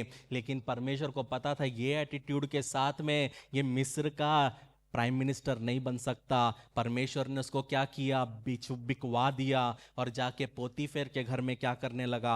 पोतीफेर के घर में परमेश्वर ने उसको तैयार किया। खुद के घर में आटा और चावल का भाव नहीं पता, अब परमेश्वर ने पोतीफेर के घर में उसका पूरा घर को संभालने का काम किसको दिया? जोसेफ को दिया। मतलब पहले के दिन तो बहुत मुश्किल हुए होंगे कि लहसुन का क्या भाव है नहीं पता, चावल का भाव क्या है नहीं पता, दाल का भाव क्या है नहीं पता, अनाज का भाव क्या है नहीं पता। लेकिन लोगों से पूछ पूछ के उसने क्या किया? पोतीफेर के घर में वो वहां सालों तक परमेश्वर ने उसको तैयार किया। कुछ लोगों के लिए ये आत्मा से मैं बता रहा हूं, यहां पे नहीं है। जो पहले आत्मा बताता हूं यहां लिख देता, जो यहां ऑन द स्पॉट मिलता वो रेमा आपको यहां मिल रहा है। लेकिन आपको एक चीज समझना है कि जोसेफ क्या किया? जोसेफ को परमेश्वर ने पोतीफेर के घर में तैयार किया, छोटे में तैयार किया, क्योंकि जब कल फिरौन के सामने खड़ा होगा तो उसको पता है कि कहां पे क्या रेट चल रहा है, मुझे किस रेट में बेचना है। कहने का मतलब है प्रियो, बाप के घर में रहता तो कभी भी प्राइम मिनिस्टर नहीं बन पाता था। प्राइम मिनिस्टर बनने के लिए परमेश्वर को उसको पहले क्या करना पड़ा? परमेश्वर को पोतीफेर के घर में उसको रखना पड़ा, सिखाना पड़ा, एक स्लेव के जैसे उसने काम किया। परमेश्वर इस तरह प्रियो हमें तैयार करता है। जितनी बड़ी बुलाहट, उतनी बड़ी तैयारी, उतना दुख और उतना दर्द में से होकर गुजरना पड़ता है। और जब उतने दुख और दर्द में से वो लेके गुजरता है, तो जब कोई व्यक्ति आपको बोलेगा कि मेरे को दर्द हो रहा है, तब आप कभी भी ये नहीं बोलोगे मैं दुआ करूंगी और ये बोल के आप सो नहीं जाओगे। लेकिन जब आपने जिंदगी में दर्द को महसूस किया है, तो जब सामने वाला व्यक्ति बोलेगा कि मैं दर्द में हूं, तो आप बिल्कुल कोशिश करोगे कि उसके पास जाओ, कुछ समय बिताओ, क्योंकि आपको पता है दर्द क्या है। प्रियो, बहुत लोग बोलते हैं जब किसी को खोते हैं कि I can understand your pain, I can understand. वो कोई अंडरस्टैंड नहीं करते, उनको कुछ नहीं पता। उसने बाप को खोया है, मेरा बाप जिंदा है, मेरे को नहीं पता वो दर्द क्या है। बोलने के लिए बहुत कुछ हम बोल सकते हैं, लेकिन प्रियो, जो दर्द में से होकर गुजरता है वही दूसरे के दर्द में खड़ा होता है। यदि आप अपनी दूसरों के दर्द में खड़े नहीं होते हैं, वो इसीलिए नहीं खड़े हो पाते क्योंकि आपने वो दर्द सहा नहीं है। लेकिन वो दर्द कभी ना कभी क्या होगा, आपकी जिंदगी में आएगा। ये कहने का मतलब है प्रियो, यदि आप टिड्डे वाली मानसिकता को यदि आज परमेश्वर के आत्मा के द्वारा तोड़ने के लिए तैयार हो और आप जगह जगह उछलना रुकने के लिए तैयार हो, मतलब उछलना इधर उधर जाना के लिए रोकने के लिए तैयार हो, तो प्रियो परमेश्वर का आत्मा एक चीज कहना चाहता है कि वो आपको कहीं बोना चाहता है। कोई बुलाहट में बोना चाहता है, कोई दान वरदान में बोना चाहता है, कुछ सेवकाई में बोना चाहता है, किसी को जॉब में बोना चाहता है, किसी को बिजनेस में बोना चाहता है। लेकिन यदि आप स्थिर नहीं रहोगे, आप परमेश्वर के काम को देख नहीं पाओगे। जब हम इफिसियों 6:13 पढ़ते, वहां लिखा है, इसलिए परमेश्वर के सारे हथियार बांध लो कि तुम बुरे दिन में सामना कर सको और सब कुछ पूरा करके स्थिर रह सको। जिंदगी में प्रियो, ज़िंदगी में प्रॉब्लम्स आएंगे, ज़िंदगी में दुख मुसीबत आएगा, लेकिन यदि हम परमेश्वर के आत्मा के हथियार यदि हमारे ज़िंदगी में हैं और यदि हम उन हथियारों के साथ ज़िंदगी को जीना सीख लेंगे, तो आपको एक चीज़ समझना है प्रियो कि आप एक समय पे स्थिरता में जीना आप सीख लोगे। आप स्थिरता में जीना आपको आ जाएगा। इस वचन के द्वारा भी आत्मा एक ही चीज़ कहना चाहता है कि मैंने तुम्हें कूदने के लिए नहीं बुलाया है, मैंने तुम्हें खड़े होने के लिए बुलाया है, तुमको स्थिरता में खड़े होने के लिए बुलाया है। जोशुआ और कालेब के जैसे खड़े होने के लिए मैंने बुलाया है। क्यों? क्योंकि आप अस्थिर नहीं हो, पर लेकिन आप अभिषिक्त हो, आप टिड्डे नहीं हो, आप वो हो जो दानव को खत्म करने वाले हो। आप फेंकने के लायक नहीं हो, लेकिन परमेश्वर ने आपको चुना हुआ है। इसलिए आपको समझना है प्रियो, जब जिंदगी में ऐसी परिस्थिति आती है, जब दानव जैसी परिस्थिति आती है, तो हमें क्या करना है? जिस तरह यीशु मसीह ने गेत्सेमनी में किया, वो आपको और मुझे करना है। क्या किया? यीशु मसीह परमपिता से प्रार्थना करता है, यदि हो सके तो ये कटोरा मुझसे हटा ले, लेकिन फिर भी मेरी इच्छा नहीं बल्कि तेरी इच्छा पूरी हो। मतलब प्रियो, जब हमारी ज़िंदगी में उलझन होता है, प्रार्थना हमारी ज़िंदगी में बहुत बड़ा काम करता है। और प्रार्थना क्या करता है? जब अव्यवस्था ज़िंदगी में आती है तो उसके बीच में स्पष्टता को लेके आता है। याद रखना प्रियो, प्रार्थना से दुख और दर्द के कटोरे कभी हटेंगे नहीं, लेकिन परमेश्वर प्रार्थना के द्वारा आपकी ज़िंदगी में दुख और मुसीबत के जो कटोरे हैं उसको पीने के लिए मदद करेगा। वो कटोरा यीशु मसीह पीना नहीं चाहते थे, लेकिन वो कटोरा पीने के लिए स्वर्ग ने उसकी मदद की। प्रियो, कुछ दर्द है जो आपको सहना ही है, कुछ दर्द है जिससे आपको होके गुजरना ही है। चाहे आप पसंद करो या ना करो, सबको दर्द से होके गुजरना ही है। लेकिन आपको प्रियो एक चीज समझना है कि यदि आप ये सोच रहे हैं कि परमेश्वर मेरे लिए कोई मार्ग खोल, और कोई मार्ग अगर नहीं खुल रहा, तो इस वचन से आत्मा एक चीज कहना चाहता है कि मार्ग के लिए दुआ मत कर, सहन शक्ति के लिए दुआ कर। आंधी और तूफान तेरी जिंदगी में आते रहेंगे, लेकिन इन आंधी और तूफान के बीच में स्थिरता से खड़े रहने के लिए दुआ कर। कहने का मतलब है, अक्सर हमारी जिंदगी में जो आशीषें आती है ना, वो आशीषें लड़ाइयों को लपेट कर आती है। मतलब कि लड़ाइयाँ उन आशीषों के साथ में आती है। इसलिए पहला कुरिन्थियों 16 उसके 19 में पौलुस कहता है, क्योंकि मेरे लिए वहाँ एक बड़ा और उपयोगी द्वार खुला है, और साथ में बोलता है और विरोधी बहुत से हैं। मतलब द्वार तो परमेश्वर खोला है, पौलुस साथ में बोलता है विरोधी भी वहाँ पे हैं। मतलब कि पेन साथ में रहेगा, दुख साथ में रहेगा, दर्द हमेशा साथ में रहेगा। जो गलतियां हमने की वो गिल्ट और जो शेम है हमारी ज़िंदगी में हमेशा रहेगा। हम में से कितने लोग प्रियो, जब मेरी शादी हुई तो मेरी शादी होने के समय मेरे को महसूस हुआ मैं कितनी अच्छी ज़िंदगी पहले जी सकता था। अब जब बेटा हुआ, अब सोचता हूँ कि मैं अपनी ज़िंदगी और कितना अच्छा जी सकता था कि अपने बेटे के लिए एक उदाहरण बन सकूँ। ज़िंदगी में हमेशा ये सब आएगा, आपको ये गिल्ट और आपका पास्ट हमेशा आपको हॉन्ट करेगा। लेकिन प्रियो, जो हो गया वो हो गया, उसको लेके मैं बैठ नहीं सकता, बीपी बढ़ा नहीं सकता। लेकिन प्रियो, उसको हटा के हम एटलीस्ट अब तो कुछ अच्छा कर सकते हैं, अब तो अपनी जिंदगी में बदलाव को ला सकते हैं, अब तो अपने लिए, बच्चों के लिए, आने वाले पीढ़ी के लिए अपने आप को तैयार कर सकते हैं। जवानी में गलत किया, लेकिन जरूरी नहीं है जवानी के गलती के वजह से हम अपने 30s को, 40s को, 50s को खत्म कर दे। नहीं प्रियो, गलती हो गई उसको भूल जाओ, एक नया शुरुआत करना बहुत ज़रूरी है। लेकिन आपको समझना है कि जब जब ज़िंदगी में वायदे हैं, वायदे के साथ समस्या भी है। आप बोलोगे कैसे? अब्राहम के ज़िंदगी को देखो, उसकी ज़िंदगी में वायदा था, लेकिन साथ में बांझपन भी था। मूसा के ज़िंदगी में बुलाहट थी, हकलाता भी था, और फिरौन भी उसका दुश्मन था। दाऊद के ऊपर में क्या था? बुलाहट था, अभिषेक था, लेकिन सिंह था, भालू था, गोलियात था, और फिर उसके बाद कौन था? उसके बाद शाऊल था। और जब खत्म जिंदगी होने को आया, तो खत्म जिंदगी होते वक्त उसका सबसे बड़ा दुश्मन पता कौन बना? उसका खुद का बेटा बन गया। पौलुस के पास में दर्शन था, लेकिन वो दर्शन के साथ परमेश्वर ने उसको काटा भी दिया। कहने का मतलब है, परमेश्वर ने प्रियो यहाँ पे इसराइलियों को दूध दूध और मधु बहने वाला भूमि तो दिया और वो उनका ही था, लेकिन प्रियो साथ में दानव भी दिए। ऐसा नहीं था कि मैं तेरे लिए ये दूध और मधु बहने वाला जगह बना दिया, मैंने तेरे लिए वो घर रेडी कर दिया, ये कुएं से तू पिएगा, आजा तू रिबन काट और रह। परमेश्वर ने ऐसा कभी नहीं किया। वो सब तेरे लिए है। हर एक वो आशीष तो दूसरों की जिंदगी में देखता है, वो सब तेरे लिए है, लेकिन लड़ना सीखना पड़ेगा। अपनी आशीषों के लिए लड़ना सीखना पड़ेगा।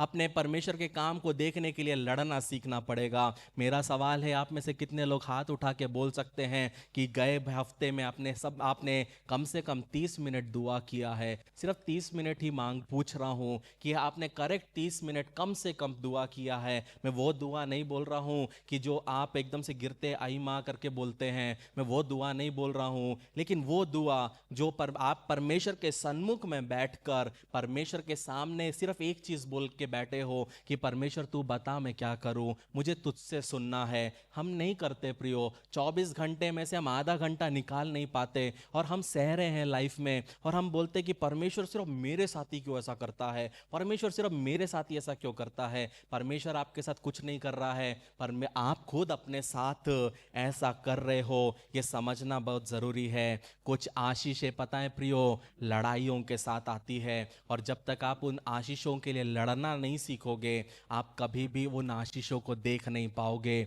मैंने ऐसे भी परमेश्वर के दासों को देखा है जो घुटने में आकर परमेश्वर से इतना लड़ाई करके मल्लयुद्ध करके एक एक महीने के अंदर उन्होंने परमेश्वर के बड़े बड़े कामों को देखा है। क्या काम देखे वो मैं यहाँ नहीं बताऊंगा प्रियो, पर जब आपकी दुआ, याद रखना है, आपकी दुआ स्वर्ग को हिला सकती है। जब दानियल ने पहली बार ही दुआ किया, परमेश्वर ने स्वर्ग से क्या भेजा? स्वर्गदूत को भेजा। मतलब वो ताकत है आपकी दुआ में, पर हम दुआ ही नहीं करते। दुआ कब करेंगे? जब बच्चा बीमार हो जाएगा। दुआ कब करेंगे? जब पति जेल में चला जाएगा। दुआ कब करेंगे? जब 4 लोग मिलके मार देंगे। जब दुआ कब करेंगे? जब दारू पीना चालू हो जाएगा। तो दुआ कब करेंगे? जब बच्चे ड्रग्स लेने लग जाएंगे। दुआ कब करेंगे? जब जॉब चली जाएगी। दुआ कब करेंगे? जब बिजनेस खत्म हो जाएगा।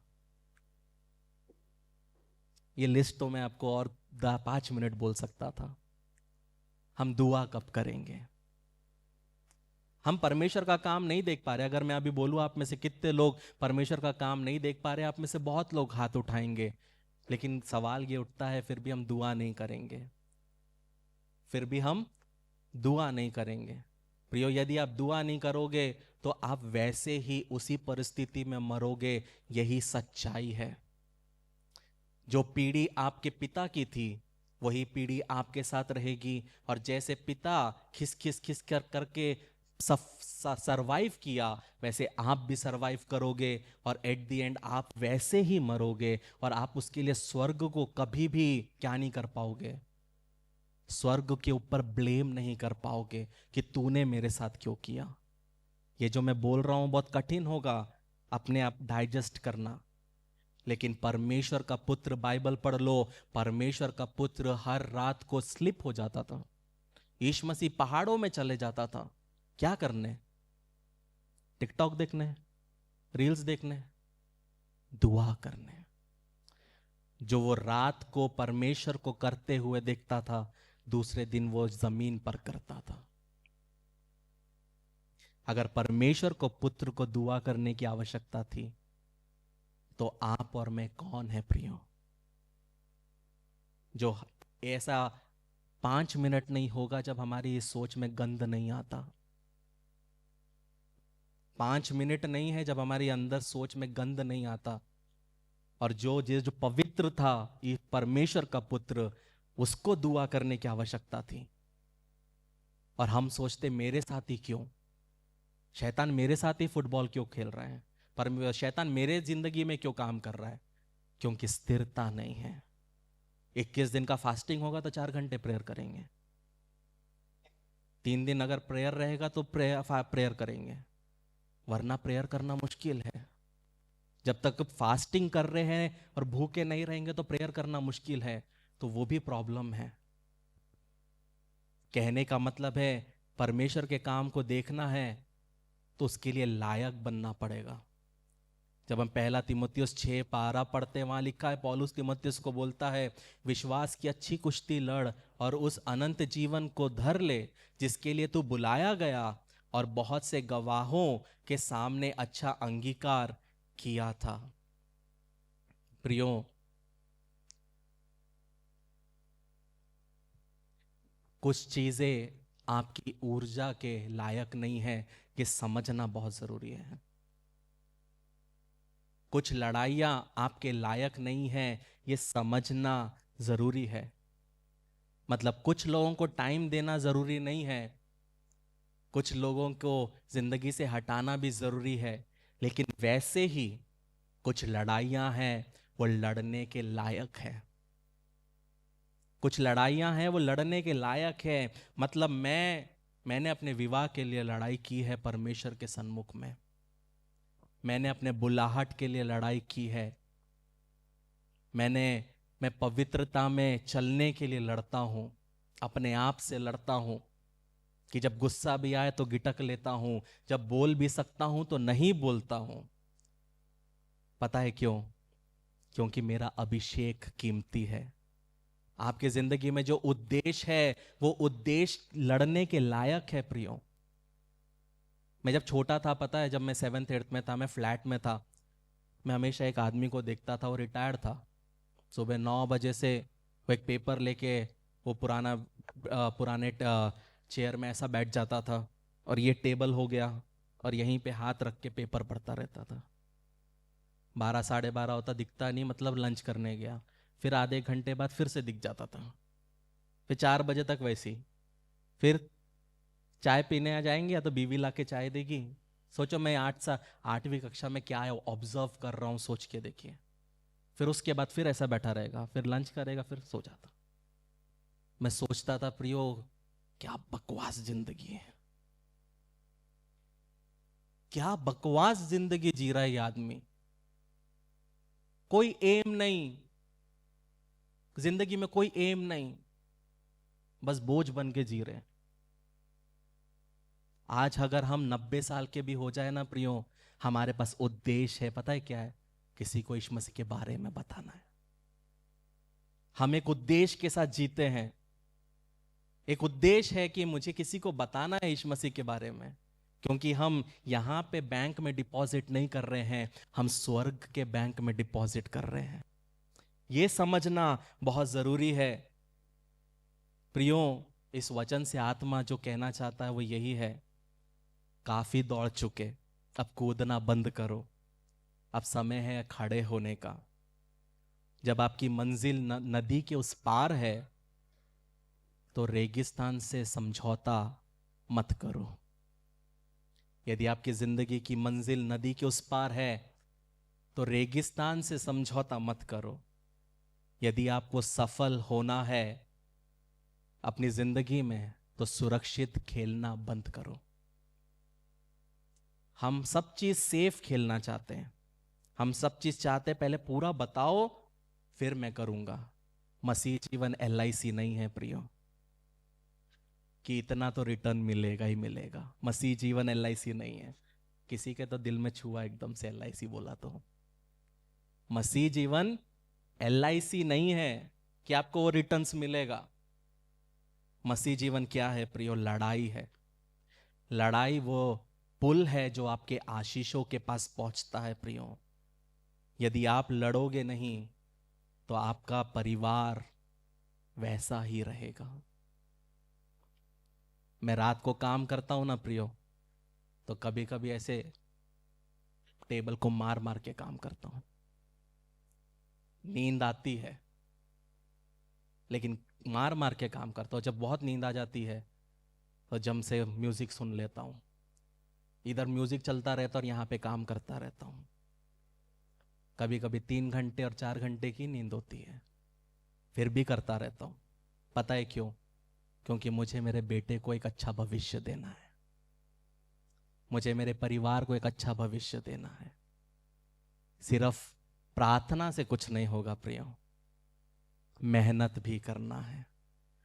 यदि आप दोनों को बैलेंस बना के मसीह जीवन को जियोगे, आपको जिंदगी में कभी किसी से मांगना नहीं पड़ेगा। आपको कभी किसी का मुंह देखना नहीं पड़ेगा। परमेश्वर आपको दिन भर की रोटी देने के लिए सक्षम परमेश्वर है, ये जानना जरूरी है। नहीं है तो रुको, परमेश्वर उसके बीच में आपको देगा। हम रुकते नहीं, रुकना बहुत जरूरी है। जो खड़े रहेंगे वही क्या करेंगे? वायदों को पाएंगे। जो खड़े रहेंगे वही वायदे को पाएंगे।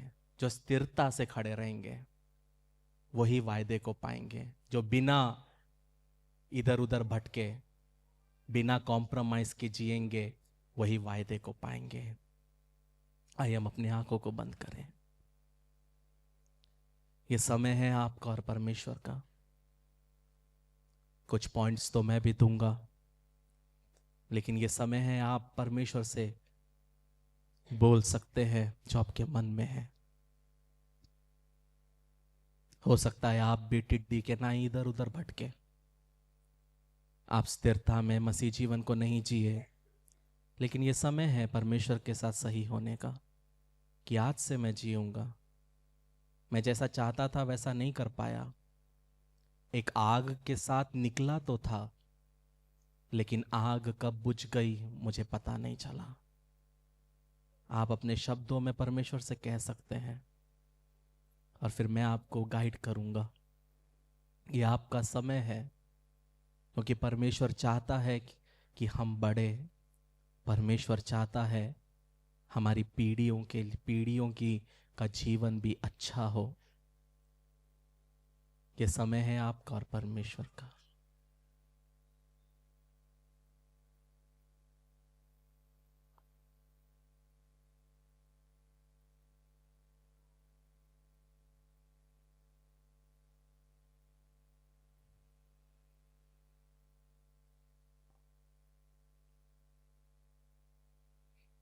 प्रभु, मैं हर उस आवाज को शांत करता हूं जो कहती है कि मैं नहीं कर सकता। मैं भय और असफलता की हर आवाज को शांत करता हूं। मैं भय और असफलता के हर पैटर्न को तोड़ता हूं। मैं कूदते भागते रहने की हर आदत को तोड़ता हूं। मैं मसीह में विजेता का मन ग्रहण करता हूं। मैं टिड्डी की तरह नहीं, बलवान की तरह जीवन जीऊंगा। मैं अपने अधिकार में कदम रखता हूं। मैं कूदूंगा नहीं, दृढ़ खड़ा रहूंगा। मैं भागूंगा नहीं, मैं लड़ूंगा। मैं संदेह नहीं करूंगा, मैं विश्वास करूंगा। मैं वही हूं जो तू कहता है और मैं अपने वायदे में प्रवेश कर रहा हूं। मैं घोषणा करता हूं, मैं लड़ाई लड़ूंगा। मैं अपने वायदे के लिए लड़ूंगा। मैं अपने उद्देश्यों के लिए लड़ूंगा। मैं अपने शांति के लिए लड़ूंगा। मैं अपने परिवार के लिए लड़ूंगा। मैं अपने जॉब के लिए लड़ूंगा। मैं अपने बिजनेस के लिए लड़ूंगा। मैं अपनी सेवकाई के लिए लड़ूंगा। मैं अपने बुलाहट के लिए लड़ूंगा। मैं आने वाले पीढ़ियों के लिए लड़ूंगा। ये छोटी सी विनती आपके बेटे यीशु नासरी के नाम से मांगते, सुन और कबूल कर। आमीन। आइए जोरदार तालियों के साथ उसको धन्यवाद दे। परमेश्वर इन वचनों के द्वारा आपको आशीषित करे। आमीन आमीन। तो आप विवाह के लिए आगे कदम बढ़ाने को तैयार हैं। बधाई। इससे पहले कि आप अपनी शादी के दिन की तैयारी में जुट जाएं, योजना बनाएं और परेशान होने लगें, एक सबसे महत्वपूर्ण बात न भूलें, आपकी शादी। एक अध्ययन के अनुसार विवाह पूर्व परामर्श या वैवाहिक थेरेपी पूरा करने वाले जोड़ों में तलाक की संभावना 31% तक कम होती है और कोर्टशिप टू मैरिज इसमें आपकी मदद करता है। हमारे कोर्स और पाठों में विवाहित जीवन के संघर्षों, वास्तविकताओं और रोजमर्रा की दिनचर्या जैसे कई विषय सम्मिलित किए गए हैं। इस कार्यक्रम पर कई जोड़ों का भरोसा रहा है जो जिंदगी के इस नए स्तर पर जाने के लिए तैयार हैं। लेकिन इसके लिए सिर्फ हमारी बात को ही न माने, आप अपना पहला पाठ मुफ्त सीख सकते हैं। एक बार जब आप कोर्टशिप टू मैरिज के साथ रजिस्ट्रेशन करते हैं तो आप हमारी 30 दिन की मनी बैक गारंटी द्वारा भी सुरक्षित रहते हैं और आप तैयार हैं एक सुखी वैवाहिक जीवन के लिए। courtship2marriage.com पर आज ही अपना पहला लेसन शुरू करें।